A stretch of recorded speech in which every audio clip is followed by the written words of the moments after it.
Mon application c'est Troc des trains.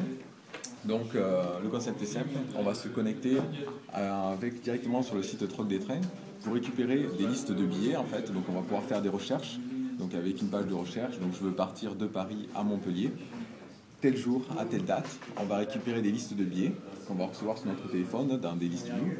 Et après on va pouvoir choisir un billet, contacter le vendeur. Après, d'autres possibilités de prendre des billets en exclusivité, d'appeler le vendeur, de mettre des favoris, de mettre des alertes, tout ça. Je vais vous présenter mon équipe. Donc Vincent, je m'occupe en fait des différents formulaires. Je peux rien montrer moi. Jonathan, je m'occupe aussi des différents formulaires et de petites choses. Mais... Bah là, on peut en voir un. Là. Voilà, c'est exemple. Bonjour Xavier, je suis designer. Je m'occupe principalement avec Matt, hein. Donc ergonome, et donc on s'occupe tous les deux de tout ce qui est storyboarding, design de l'application, choix fonctionnel, etc.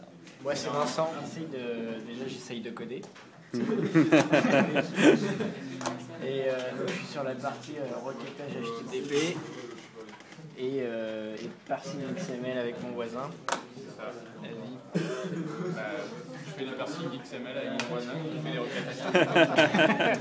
Alors moi c'est Sylvain, je suis développeur et j'essaie de créer une liste dont on va avoir besoin.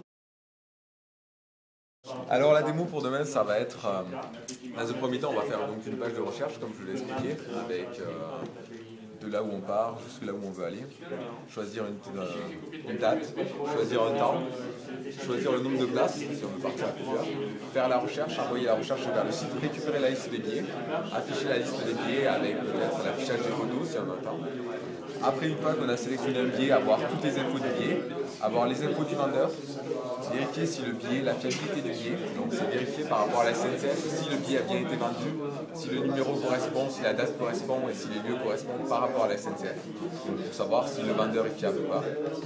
Et après, bien sûr, une page, contacter le vendeur avec l'envoi d'un email. Donc gratuitement, vous pouvez envoyer un email à votre vendeur pour lui dire je suis intéressé par votre billet, etc.